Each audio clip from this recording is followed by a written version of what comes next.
ان الحمد للہ والصلاة والسلام علی اشرف الانبیاء وعلی آلہ واصحابہ من والاه اما بعد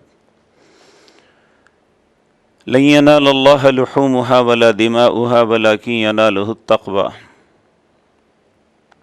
ناظرین کرام،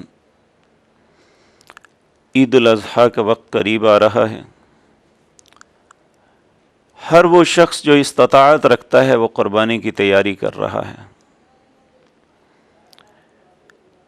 آج کی مجلس میں یہ بات عرض کرنی ہے کہ قربانی صرف بکرے کو چھری پھیر دینے کا نام نہیں ہے، اس کے گوشت کو دروازے پہ کھڑے ہو کے بانٹ دینے کا نام نہیں ہے،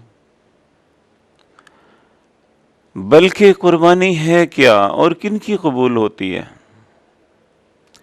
اس کے لیے ہم سیدنا آدم علیہ السلام کے ان دونوں بیٹوں کا قصہ پڑھنا ہوگا جو سورۃ مائدہ میں آتا ہے، وَاتْلُ عَلَيْهِمْ نَبَأَ ابْنَيْ آدَمَ إِذْ قَرَّبَا قُرْبَانًا فَتُقُبِّلَ مِنْ أَحَدِهِمَا وَلَمْ يُتَقَبَّلْ مِنَ الْآخَرِ۔ اے میرے نبی، تلاوت کیجئے آدم کے دو بیٹوں کا قصہ، جب دونوں اپنی قربانیاں لے کے اللہ کی بارگاہ میں پیش ہوئے، فَتُقُبِّلَ مِنْ أَحَدِهِمَا وَلَمْ يُتَقَبَّلْ مِنَ الْآخَرِ۔ ایک کی قربانی کو قبول کر لیا گیا، دوسری کی مسترد ہو گئی۔ یہاں ذہن میں خیال آ سکتا ہے کہ کیسے پتہ لگا کہ وہ کیسے قبول ہوئی اور کیسے مسترد ہوئی۔ یاد رکھیں، یہ اللہ نے ہم پہ بہت بڑا احسان کیا ہے کہ ہم قربانیاں تو کرتے ہیں لیکن ہمیں پتہ قیامت کو لگے گا، آج نہیں لگتا۔ لیکن رسول اللہ صلی اللہ علیہ وسلم کی دین سے پہلے، آپ کی آمد سے پہلے لوگوں کے ساتھ جو معاملہ تھا وہ اس طرح تھا کہ لوگ اپنی قربانی لے کے قربان گاہ جاتے اور قربانی ذبح کر کے یا اپنی قربانی کی چیز رکھتے، آسمان سے ایک آگ آتی، اگر اسے جلا دیتی تو یہ سمجھ لیا جاتا کہ اس کی قربانی قبول ہو گئی۔ اگر وہ آگ نہ آتی اور نہ جلاتی تو اس کا مطلب یہ تھا کہ اس کی قربانی کو قبولیت کا شرف نہیں ملا۔ تو حضرت آدم علیہ السلام کے دونوں بیٹوں نے بھی ایک مسئلے میں اختلاف ہو گیا اور اس اختلاف کے حل کا یہ ڈھونڈا کہ ہم اللہ سے فیصلہ کروا دیتے ہیں۔ اذ قربا قربانا، دونوں اپنی قربانیاں قربان گاہ لے کے گئے، فتقبل من احدہما ولم یتقبل من الآخر۔ ایک کی قربانی قبول ہو گئی، دوسرے کی مسترد ہو گئی۔ جس کی مسترد ہوئی وہ غصے میں آ گیا، کہنے لگا لأقتلنک، میں تمہیں قتل کر دوں گا، تیری قربانی کیوں قبول ہوئی ہے؟ تو آدم علیہ السلام کے اس نیک اور پارسا بیٹے نے جو جواب دیا، قیامت تک کے لیے ہمارے لیے سبق ہے۔ انہوں نے کہا، بھائی یہ میری کوئی بات نہیں، انما یتقبل اللہ من المتقین، قربانی اللہ اس کی قبول کرتا ہے جس کے دل میں اس کا خوف ہے۔ یعنی جو یہ سوچ کے چلا تھا کہ جو اللہ کا فیصلہ آئے گا میں مان لوں گا، تو اللہ نے اس کے حق میں فیصلہ کر لیا۔ تو جس نے یہ سوچا تھا کہ اگر میرے حق میں فیصلہ ہوا تو مان لوں گا، نہیں ہوا تو نہیں،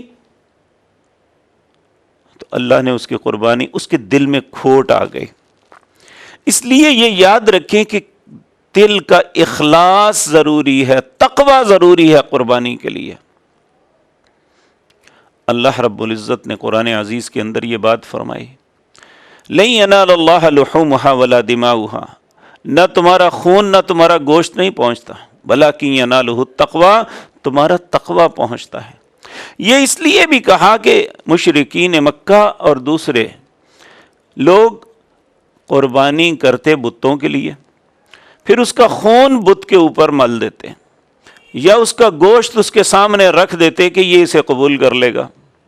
تو اللہ فرماتے ہیں تمہارا گوشت اور خون مجھے نہیں پہنچتا، ولکن ینالہ التقوی، مجھے اگر کوئی چیز میں نے دیکھنی ہے، مجھے جو پہنچتی ہے تو وہ تقوی ہے۔ تو اس لیے جو ہم فربا، طاقتور، خوبصورت جانور کرتے ہیں، وہ اس لیے نہیں کریں کہ لوگ کہیں کہ بڑا خوبصورت تھا، لوگ کہیں کہ بہت وزنی تھا، لوگ کہیں کہ اس نے بہت سے جانور کیے، بلکہ یہ کہیں کہ ہم اپنے رب کو راضی کرنے کے لیے سب کچھ کر رہے ہیں، کہ ہم اپنے رب کے چہرے کی رضا کے لیے یہ سب کچھ کر رہے ہیں، تو پھر اس قربانی کا فائدہ ہوگا۔ اگر ایسا نہیں، انسان کے پاس تقوی کی نعمت نہیں ہے تو اس کی قربانی کی کوئی حیثیت نہیں ہے، چاہے وہ 100 جانور کیوں نہیں کر لیتا۔ اگر اس کے دل کے اندر تقوی کی نعمت نہیں ہے، اس کے دل کے اندر کھوٹ ہے، یا اللہ کے علاوہ کسی غیر کا تصور ہے، تو وہی قربانی اس کے لیے اللہ کے انعام کے بجائے، اللہ رب العزت کی خوشنودی کے بجائے عذاب کا سبب بن جائے گی۔ تو اس لیے ہمیں جب قربانی کی نیت کریں تو صرف اللہ کی رضا کو مد نظر رکھتے دل میں تقوی پیدا کریں، اور تقوی کی بنیاد پہ یہ عظیم عبادت کریں، تاکہ اللہ رب العزت ہماری اس عبادت کو قبول فرمائے اور ہمارے لیے پل صراط سے پار کرنے کے لیے انہیں سواریاں بنائے، اور انہی قربانیوں کی وجہ سے اللہ جنت میں ہمارے لیے اچھا مقام بنائے۔ اقول قولی ھذا واستغفر اللہ لی ولکم۔